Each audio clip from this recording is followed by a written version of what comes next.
Alors bonsoir à tous, Shabbat Shalom à tous et toutes. Alors le Tanya, étude du jour.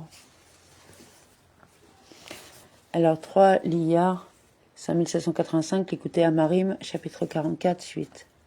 Un plus grand amour que cela, encore plus grand que l'amour pour Dieu, qui vient d'être défini par les termes du verset. Mon âme, je te désire. Cet amour qui est semblable à l'amour de la vie, parce que Dieu est la source de vie, et qui est également dissimulé dans chaque âme d'Israël, en héritage de nos patriarches. Et cet amour dont parle le Raya Mehemla, dans la description du service divin de Moïse. Comme un enfant qui œuvre pour son père et sa mère, qui aime plus que son propre corps et son âme, à la manière de l'enfant prêt à donner sa vie pour sauver ses parents en captivité. Tel était l'amour que Moïse éprouvait pour Dieu. En chaque juif aussi se trouve dissimulé un amour similaire. Car n'avons-nous pas tous un seul Père ? Moïse était habité par ce sentiment d'amour envers Dieu, en vertu du lien filial qui vient d'être décrit. Or, chaque juif porte en lui un tel amour pour la raison que Dieu est son Père. En outre, cet amour est plus grand que le précédent. L'amour de Dieu en tant que source de la vie, mon âme, je te désire, est en effet limité à la dimension même de l'amour de la vie. Aussi, ne demande-t-il pas le sacrifice de soi, le don de sa personne à l'opposé de la vie. L'amour qu'un enfant porte à ses parents ne connaît pas une telle limite. La vie de ses parents prime sur la sienne, qui est prêt à donner pour eux. Et bien que l'on puisse demander qui est-il et quel est-il, celui qui oserait en son cœur présumer approcher et atteindre ne serait-ce qu'un millième de l'amour du berger fidèle, Moïse.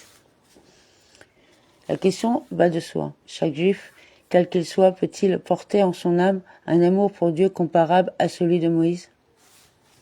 Néanmoins, une quelconque partie et un tant soit peu de son bien et de sa lumière immense, le bien et la lumière de Moïse illuminent la communauté d'Israël en chaque génération. Ainsi qu'il est écrit dans les Tikkuné Zohar, une émanation de Moïse se trouve en chaque génération, pour les éclairer, les Juifs en chaque génération. Et dès lors, grâce à cette émanation de bien et de lumière de Moïse, l'amour pour Dieu dont chaque Juif est d'ores et déjà porteur, comme héritier des patriarches, ressemble à celui de Moïse. Seulement ce rayonnement de l'âme de Moïse se trouve en état de dissimulation et de voile immense dans les âmes de toute la maison d'Israël.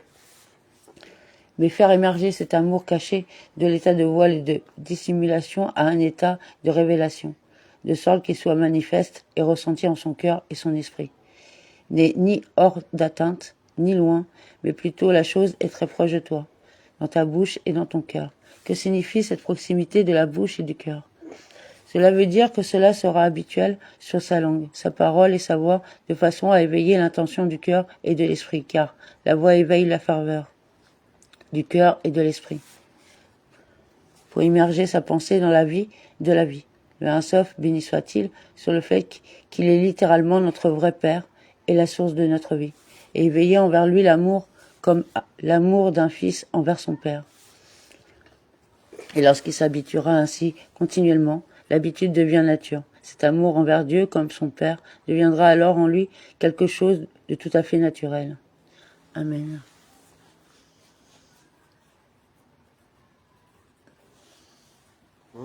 Tu veux rajouter quelque chose ? Et l'on peut dire la même chose pour Abraham, avec quelques nuances près,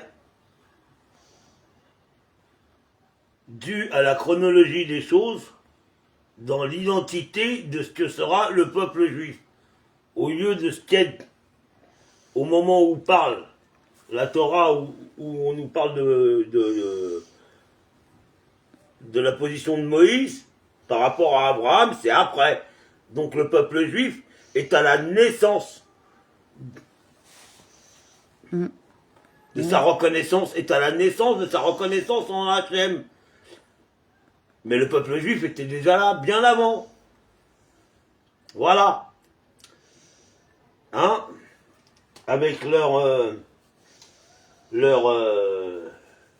leur statuette de Shekhinah, la femme, l'épouse d'Hachem, dans les anciennes, très très très anciennes coutumes, à l'époque d'Abraham et avant Moïse. Voilà. D'ailleurs, ces habitudes ont persisté, hein, bien sûr.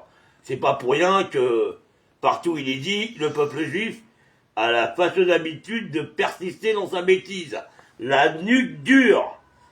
Voilà. D'où le veau d'or, qui est une statuette. Oui, non, mais on va pas refaire. Non, mais ça fait Non, mais ce que je voulais faire, le parallèle par rapport à la volonté de Moïse et à tous les cadeaux qu'il a reçus d'Hachem, et par rapport à l'écho que ça en a encore aujourd'hui, à travers tous les temps, toutes les générations, on peut dire la même chose d'Abraham, pas pour faire un parallèle, mais parce que c'est une réalité.